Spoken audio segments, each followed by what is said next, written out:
नमस्ते अन्यान्यस्यो फेरि पनि तपाईलाई यो सानो भिडियोमा स्वागत छ। म तपाईको कोरियन प्रशिक्षक छवि अधिकारी। छवि सर कोरियन भाषा अन्तर्गत रहेर युट्युबबाट मिनिङ सिक्ने क्रम जारी छ, सिकाउने क्रम जारी छ। त्यो हुँदा अब के हाम्रो चाहिँ एक हप्ता लगभग ग्यापिङ भयो।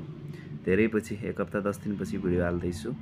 भिडियोमा भएका मिनिङहरू चाहिँ नोट बनाउने बानी पार्नु होला है। अनि विशेष त भिडियोमा के छ भन्दा जे चाहिने मिनिङ छ त्यो मात्र लेखाएको छु है। जस्तै अब यो परिवारसम्म चाहिने अब साली भेना यस्ताहरू चाहिँ अब तपाईहरु दैनिकी जीवन कोरिया गएर त चाहिएला हैन। अब उतै घरबार गर्नु होला, उतै रिलेटिभ हुनु होला, नत्र भने हामीलाई माइजू मामाहरू त्यस्तो देखिने चाहिँ हुँदैन। त्यस्तो इम्पोर्टेन्ट अहिलेसम्म देखिएको छैन। त्यो जे चाहिन्छ त्यो मिनिङ मात्र कटिङ गरेर नेपाली र उमा राखेर अर्थसहित चाहिँ यो भिडियो बनाएको छु। आशा छ भिडियोले तपाईलाई केही साथ मिल्नेछ, सहयोग मिल्नेछ। मेरा विद्यार्थीहरू जो हुनुहुन्छ उहाँले चाहिँ अनिवार्य फुल भिडियो हेरेर कपीमा टिपेर मात्र अनि कमेन्ट गर्नु होला है। सिनियर विद्यार्थीले पनि अब कहाँबाट हेर्दै हुनुहुन्छ जान्नुहुन्छ भने कमेन्ट भए पनि गरिदिनु होला भिडियोमा के कस्तो लाग्छ है। अनि नयाँ जो हुनुहुन्छ उहाँले चाहिँ सब्स्क्राइबको बटनलाई थिच्न चाहिँ नभुलिदिनु होला भन्दै आजको भिडियो मैले थोरै जुम गरेर सुरु गर्छु है त। ल अब यो भिडियोको क्वालिटी चाहिँ तपाईहरुले नजानेर हो। जहिले पनि सेटिङमा जानुस्, सेटिङमा गएर क्वालिटीमा जानुस्, क्वालिटी भित्र गएर एडभान्समा जानुस्। एडभान्समा गएपछि 720 HD भन्ने समथिङ त्यो आउँछ। त्यसलाई चाहिँ राम्रोसँग गर्नुभयो भने आउँछ है। तर धेरैले चाहिँ अलि सानो अक्षर भयो भन्ने बुझ्नुहुन्छ। त किरकिर देखिन्छ सुरुमा, तर त्यसलाई चाहिँ तपाईहरुले मिलाउन जान्नु पर्यो है त। ल मैले सुरु गरेँ है त। ल हेर्नु त यहाँ छिगप, छिगप अथवा छिउई भनेको चाहिँ यो छिगप भनेको चाहिँ पेशा, छिगुई भनेको चाहिँ पद हो है। म थोरै यसलाई बढाउँछु।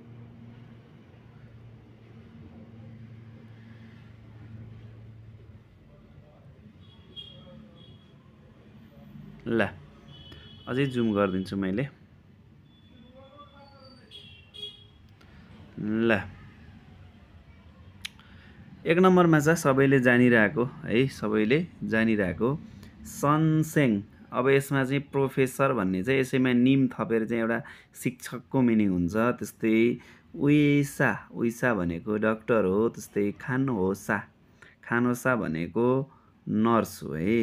त्यस्तै छोजङसा भन्ने छ, यो चाहिँ पाइलट हो भने। आक्सेङ भनेको विद्यार्थी नर्मल मिनिङ हो। सन्सु भनेको खेलाडी। त्यस्तै नङबु भनेको किसान है, किसान। त्यस्तै मियोङसा भनेको ब्युटिसियन। यसैमा पछाडि मियोङको पछाडि सिल थपियो भने ब्युटी पार्लर भन्ने मिनिङ हुन्छ है। मियोङ सिल जान्नुहुन्न भने अझै पनि टिप्नुस्, क्लियर भनिदिएको छु। मियोङ यही छ, साको ठाउँमा चाहिँ सिल बनाउनुस् है। मियोङ सिल भन्यो भने ब्युटी पार्लर हुन्छ है। त्यस्तै योरिसा, छोरिसा भनेको भान्से। अब छोरी चाहिँ भान्से हो भनेर सम्झिँदा नि हुन्छ, छोरी सम्झेपछि योरी अभियसली त्यसै पनि सम्झिन्छ। त्यस्तै फ्यानोसा भनेको वकिल हो भने। एसुल्जा भनेको आर्टिस्ट हो। खिजा भनेको पत्रकार हो भने। वुन्जनगिसा भनेको ड्राइभर हो है, ड्राइभर। त्यस्तै खुनिन भनेको सैनिक। अब सैनिकले चाहिँ खुन गर्छन् भनेको सैनिकको काम त लड्ने हो नि त। हिन्दीमा ब्लडलाई खुन भन्छ। मैले त्यसरी सम्झेको मिनिङ हो। तपाईहरुले खुनिन भन्ने बित्तिकै खुन आउँछ भनेपछि सैनिकलाई सम्झिन सिक्नुस् भन्छु है मैले। यो राम्रो आइडिया हो यो पनि एउटा। त्यस्तै नोदोङजा भनेको चाहिँ कामदार हो है। त्यस्तै ख्याङछाल भनेको प्रहरी अधिकृत अथवा प्रहरी। अबु भनेको माझी। त्यस्तै सापगा भनेको व्यापारी है। कुनै पनि व्यापार व्यवसाय चलाएर बस्नेलाई चाहिँ सापगा व्यापारी भन्दो रहेछ। त्यस्तै सुङमुवन भनेको एयर होस्टेस। त्यस्तै फेउ भनेको कलाकार है, हरेक क्षेत्र कलाकार हुन्छ भने।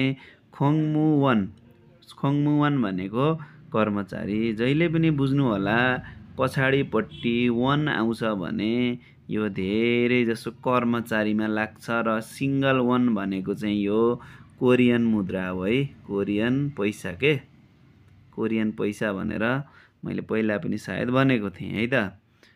त्यस्तै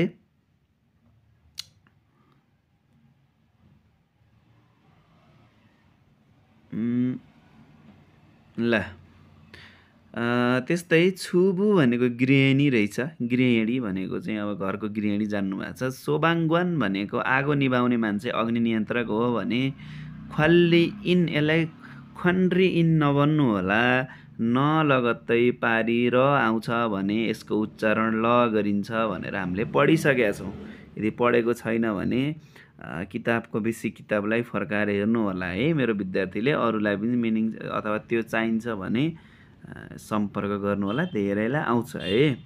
ख्वाल्ली इन है, ख्वाल्ली इन भनेको रेखदेख गर्ने मान्छे, रेखदेखकर्ता, सेक्युरिटी जस्तै। त्यस्तै खेओथोङ ख्याङछाल, अब यहाँ दुईवटा मिनिङबाट आएको छ है। ख्याङछाल भनेको हामीले प्रहरी यहाँ लेखिसकेका छौँ। यहाँको ख्याङछाल आयो यहाँ है। हो यो खेओथोङ भनेको यातायात हो के, यातायात है, यातायात। अब यातायातको प्रहरी भनेकै ट्राफिक हो नि त। हो, दुईवटा मिनिङ जोडिएर आएको। यसरी पनि मिनिङ छुट्याउन सकिन्छ।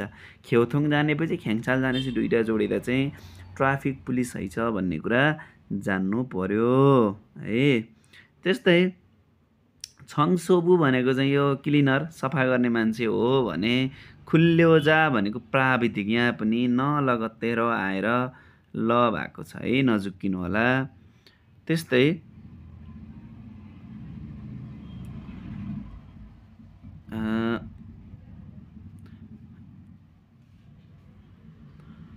त्यस्तै सन्सु भनेको खेलाडी, फेरि पनि दोहोरिएछ होला, माथि थियो। त्यस्तै छम्वन भनेको पसले, साउजी भनिएको छ। र सनसिङनिम भनेको शिक्षक, टिचर भन्ने धेरैलाई थाहा छ। यो भयो त नर्मल इम्पोर्टेन्ट मात्र लेखिदिएको छु किताबहरूमा, अन्य युट्युबहरूमा सर छुट्यो भन्ने कुरा आउला। मैले किताबहरूमा पढेको हुने मात्रै, भतिजा सतिजा यिनीहरू चाहिँदैन है। अब त्यही भएर चाहिँ चाहिने कुरा मात्र मैले तपाईँहरूलाई, सरी भतिजाहरू त तल भयो, तर चाहिने कुराहरू मात्र लेखाइदिएको छु माथि पदको पनि। अब तल छ अर्को है, तल छ अर्को ख्वान्गे भनेको छ। ख्वान्गे मैले भनिरहेको छु, जुम गरेर हेर्नु होला है। हेर्दा चाहिँ जुम गर्नु भएन भने अथवा तपाईँहरूले यो क्वालिटीलाई चाहिँ मिलाउनु भएन भने चाहिँ भिडियो नदेखिन सक्छ है। ल ख्वान्गे भनेको छ है। ख्वान्गे भनेको हामीले किताबमा नि पढ्नुपर्छ। यो ख्वान्गे भनेको के रहेछ त, सम्बन्ध रहेछ है। सम्बन्ध, कुनै पनि कुराको सम्बन्ध, यहीँ पनि लेखेको छ है त, सम्बन्ध। अब हेर्नु त खाजोक भनेको छ। खाजोक भनेको परिवार है, परिवार। त्यस्तै छिनछक भनेको नातेदार, आफन्त, जे भने पनि त्यही, इष्टमित्र जे भने पनि त्यही हो। त्यस्तै हालमनी भनेको हजुरआमा, हारा बजी, यसलाई हाल बजी, हाला बजी भन्ने धेरैको चलन छ। मैले 100 चोटि भने होला, अझै पनि एकचोटि भनिदिन्छु। कुनै पनि फाक्षिममा अक्षर झुन्डिएर आए लगत्तै पारिपट्टि भवेल साउन्ड देखा पर्छ, अथवा जान्नुहुन्न भने जिरो देखा पर्छ भने यसको अरिजिनल उच्चारण गरिन्छ भनेर जान्न पर्यो। अब यहाँ हाल छ, पछाडि अ छ है, आ छ, सरी आ छ। अब जिरो भनेर सक्नुहुन्छ भवेल भन्नुहोस्, सक्नुहुन्न भने जिरो भनेर सम्झिदिनुहोस् के, पछाडि जिरो यसरी इ आउन पनि मिल्यो, यसरी आ आउन पनि मिल्यो है, यसरी ओ आउन पनि मिल्यो। तर जिरो आयो भने फाक्षिम लगत्तै, अब जस्तै हाल हुन पर्ने पारी त आ भन्दा त जिरो आयो नि त हो। यसलाई अरिजिनल उच्चारण गर्न पर्यो, रको अरिजिनल उच्चारण गर्न पर्यो, हारा बजी भयो के, त्यसरी है। बुझ्नुभयो? फाक्षिम लगत्तै पारिपट्टि जिरो देखिएर अथवा भवेल साउन्ड आउँछ भने अरिजिनल उच्चारण गरिन्छ भन्ने कुरा एकदम इम्पोर्टेन्ट है। बुझ्नुभयो? हाराबजी हजुरबुवा है। त्यस्तै अमनी अथवा अम्मा पनि भन्छ, यो भनेको आमा है। त्यस्तै फुमोनिम भनेको अभिभावक। धेरै ठाउँमा चाहिँ बुवा आमा मात्र भन्ने देख्नुहुन्छ, तर बुवा आमा मात्र भनेको अभिभावक होइन, तपाईँको दाइ दिदी पनि तपाईँहरूको अभिभावक हो है, नझुक्किनु होला। त्यस्तै नामफ्यान भनेको श्रीमान छ। त्यस्तै फुइन अथवा आने भनेको चाहिँ श्रीमती। त्यस्तै ह्याङ भनेको दाजु केटाले बोलाउँदा। ओप्पा भनेको चाहिँ दाजु केटीले बोलाउँदा। कोरियामा चाहिँ हाम्रो नेपालमा जस्तो रहेनछ, केटा केटीले बोलाउँदा छुट्टा छुट्टै रहेछ भन्ने कुरा जान्न पर्यो। त्यस्तै नुना भनेको दिदी केटाले बोलाउँदा, अन्नी भनेको दिदी केटाले बोलाउँदा। यो पनि भयो होइन। त्यस्तै येदोङसेङ भनेको बहिनी, नामदोङसेङ भनेको भाइ हो है। त्यस्तै नामजा नामसङ नाम तीनटाबाट नाम मात्र भन्न पनि पाइयो सर्टकट है। नाम मात्र भनेको पनि के भयो त पुरुष केटा भन्न पाइयो। त्यस्तै येजा अथवा येसङ अथवा ये मात्र भन्यो भने महिला केटी भन्ने हुँदो रहेछ। त्यस्तै यसलाई चाहिँ सिनराङ नभन्ने सिल्लाङ भन्ने यसमा पनि न लगत्तै र आएको छ है।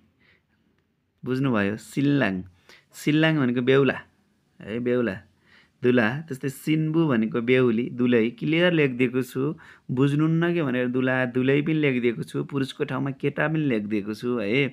त्यस्तै सोन्निम भनेको पाहुना नातेदार लेखिदिएको छु है। त्यस्तै आगी अथवा आई भनेको बच्चा। त्यस्तै यनिन भनेको प्रेमी लभर के है, लभर। यो मिनिङ त सबैले सम्झिनुहुन्छ, अरू नसम्झे पनि है।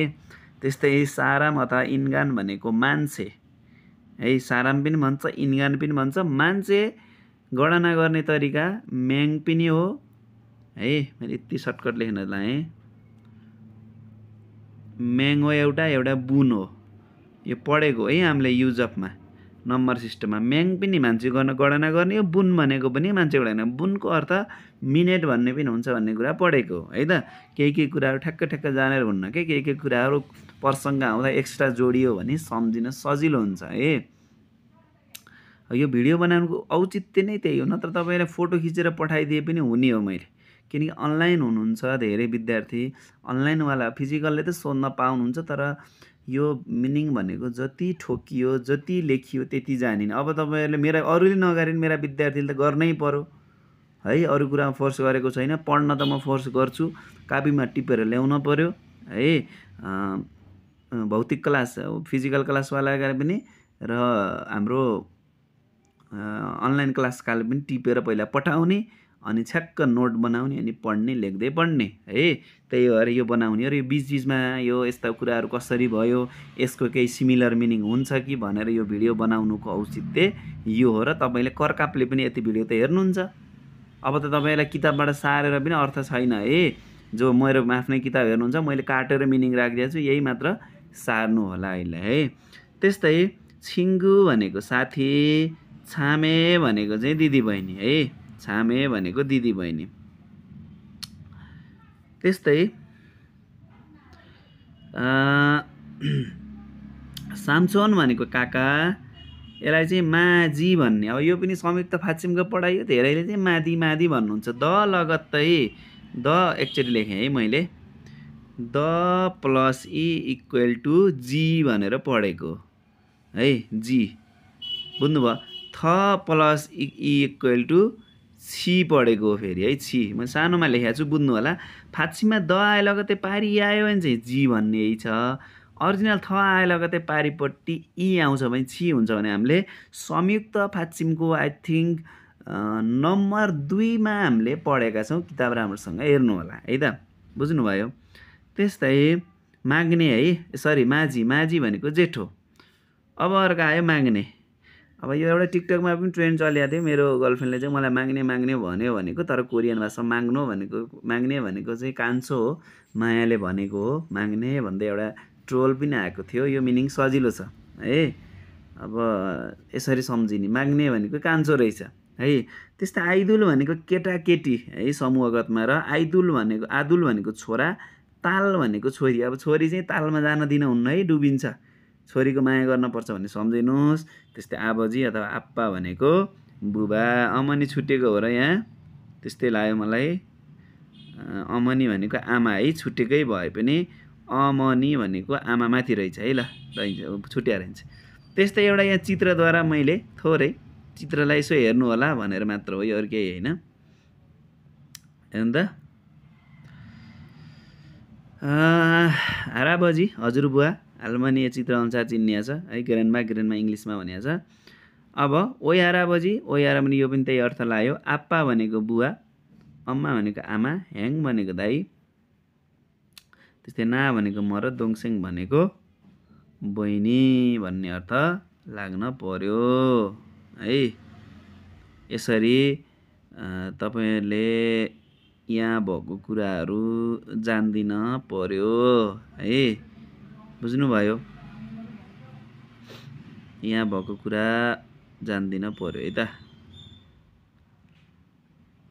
ल यो मिनिङलाई राम्रोसँग टिप्नु होला है, यसलाई चाहिँ राम्रोसँग टिप्नु होला। अनि केही छुटेको भए पनि थप्नु होला है, किताब पनि छ। केही तलमाथि मिस्टेक भएको भए कहिलेकाहीँ छिटो छिटो बोल्दा मिस्टेक पनि हुनसक्छ, त्यसलाई पनि यसो सुधार्नलाई कमेन्ट गर्नु होला। केही छ भने सर यहाँ केही भयो अथवा केही हुन्छ भनेर चाहिँ सोध्नु होला। मिनिङ चाहिँ राम्रोसँग पढ्नु होला। यत्रो टाइप गरेर नेपालीमा लेखेर तपाईँलाई पिडिएफ बनाएर र भिडियोमा हाल्नुको अर्थ चाहिँ तपाईँहरूले सिक्नुहुन्छ भन्ने हो है। यति भन्दै आजको क्लास चाहिँ यहीँ सक्छु। आजको चाहिँ हाम्रो कुनै पनि क्लास छैन यताको अनलाइनको। म हल्का बिरामी हुँदा चाहिँ भिडियो बनाएर हालिदिएको छु। यसलाई चाहिँ राम्रोसँग पढ्नु होला र नयाँ जो हुनुहुन्छ उहाँहरूले पनि राम्रोसँग अध्ययन गर्ने कोसिस गर्नु होला र च्यानलमा नयाँ भएकोले सब्सक्राइब गर्न, सेयर गर्न र लाइक कमेन्ट गर्न पनि नभुल्नु होला भन्दै सिम्पल है, सिम्पल छोटो मिठो है, छोटो मिठो हो मेरो चाहिँ यो पढाइ। छोटो मिठो मिनिङलाई चाहिँ यहीँ इन गर्दछु। अब यो सम्बन्धमा चाहिँ भतिजो, काकी, के साला भेना के हुन्छ, सासुआमा, ती हामीलाई चाहिँदैन। हामीलाई जसरी पनि 40मा 40 ल्याउने कन्सेप्टले पढाउन खोजेको हो है। यो नसोच्नु कि सरले मिनिङ काट्यो आफ्नै पारामा लाग्यो भन्ने नसोच्नु। सकेसम्म बोझ कम दिउँ मेरा विद्यार्थीलाई भन्ने सोचले यो गरे हो होइन। पढ्न मन लाग्छ, ती नचाहिने पनि पढ्न मन लाग्छ भने पढ्नुहोस् है। किताबमा पनि छ, अन्य युट्युबर होइन अरूले हालिरहेछन् है। साला सालीले त किन चाहियो र, कहीँ देखाउन्न। पहिला हामी कोरिया छिर्न पाऊँ न, अरू त सिकिहाल्छ त होइन र। त्यो भन्ने अर्थ हो मेरो है त। हुन्छ यति भन्दै आज क्लासले यहीँ सक्छु। हस्, थ्याङ्क यू सो मच। खामसाम्निदा सबैको दैनिकी राम्रो बित्योस् र सबै स्वस्थ रहनु। भगवान् पशुपतिनाथले सबैको रक्षा गराउनु र कोरियाको सपना सबैको साकार होस्। तर सानो मेहनतले हुँदैन, मैले भनेअनुसार पढ्नुभयो भने अवश्य पनि साकार हुनेछ भन्दै यो भिडियोलाई एन्ड गर्दछु। हस्, थ्याङ्क यू सो मच। खामसाम्निदा।